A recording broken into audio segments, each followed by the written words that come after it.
مبدئيا كده كلنا بنعرف نسلق الفراخ، بس مش كلنا بنعرف نطلع المرقة بالشكل التحفة ده، تكون رايقة معاكي وتحفة وطعمها فعلا يجنن. خطيرة حاجة كده من الاخر. انا اسمي مروة، لو اول مرة تشوفيني وتتابعيني ما تنسيش تشتركي في الصفحة والقناة وتفعلي جرس التنبيهات. تعالوا بينا نشوف هنعمل المرقة التحفة دي ازاي. حلة على النار وهحط فيها معلقة محترمة من السمنة، لو مش متوفرة ممكن زيت او زبدة المتوفر عندك. هننزل بقى بقطع الفراخ بتاعتي اللي انا غسلاها كويس جدا بالدقيق والملح، تمام كده، ومصفياها كمان. هنعمل لها صدمه، والصدمه دي مهمه جدا جدا زي ما عملنا في اللحمه قبل كده، علشان اولا تطرى معانا وتبقى طريه من جوه كده، ما تبقاش ناشفه خالص. ثانيا تشيل منها اي زفاره، ما يبقاش فيها ريم خالص يطلع منها.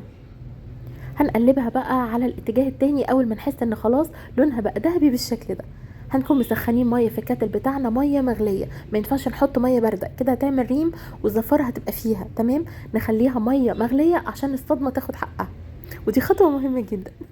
اول ما احس ان لونها بقى ذهبي، بصلايه مبشوره صغير بالشكل ده، وكمان طماطمايه مبشوره كويس. هنزل كمان بربع معلقه صغيره من بهارات الفراخ، وزيهم من الفلفل الاسود، ورق لورا بقى وحبهان. ونبدأ ان احنا نشوح الكلام الجامد ده كله مع بعضه. ريحة هنا بقى تجنن، خطيرة. شوحي كويس وبذمة، ها. تمام كده. الفراخ ما بتاخدش وقت خالص على فكرة، يعني هي اصلا الخطوة اللي انتي بتعمليها دي بتساعدك انها ربع ساعة بالظبط وبتستوي معاكي اي نوع فراخ. هنزل بقى بالمية المغلية زي ما اتفقنا، وهغطي عليها. الناس اللي قالت لي يا جماعه في فيديو الشوربه او المرقه بتاعه اللحمه اللي طالع على الوش ده ريم، لا يا جماعه ده مش ريم خالص، ده البصل مع الطماطم مع التوابل، شايفين؟ انا حبيت اوريهولكوا، بس ده مش ريم خالص على فكره. هبتدي بقى انا دلوقتي، هي خدت غلوه، ههدي عليها واسيبها ربع ساعه بالظبط وهتطفي عليها. خطيره تجنن بجد. هفتح عليها قدامكم دلوقتي وهتشوفوا قد ايه الشوربه رايقه وخطيره. تستاهل فعلا ان انتوا تجربوها.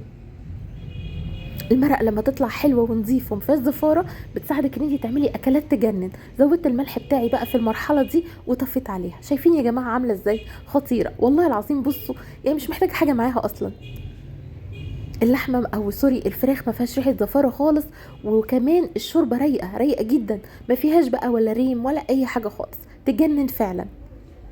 من احلى الحاجات اللي ممكن تجربوها ان انتوا تسلقوا الفراخ بطريقه كويسه عشان تستفادي بالمرقه بتاعتك. ببتدي بقى اطلع الفراخ بتاعتي، انا بقطع كل ربع على قطعتين، ده طبعا اختياري بتاعك انتي. تمام كده، تقدري تعملي الفرخه كامله، اهم حاجه تكون مغسوله كويس جدا. هبتدي احمر الفراخ بتاعتي بقى معلقتين من الزبده وعليهم كده يا دوب معلقه من الزيت، وابتدي ان انا احمرها على الناحيتين، وهتاكلي احلى فراخ وهتشربي احلى مرقه. عملت معاكم قبل كده كتير شوربة لسان العصفور، فما حبيتش اطول الفيديو المرة دي، قلت اكيد انتوا عارفينها. المرقة دي بقى عملت بيها حاجات حلوة قوي، جربوها ان شاء الله تعجبكم. اشوفكم في فيديو جديد ووصفة جديدة.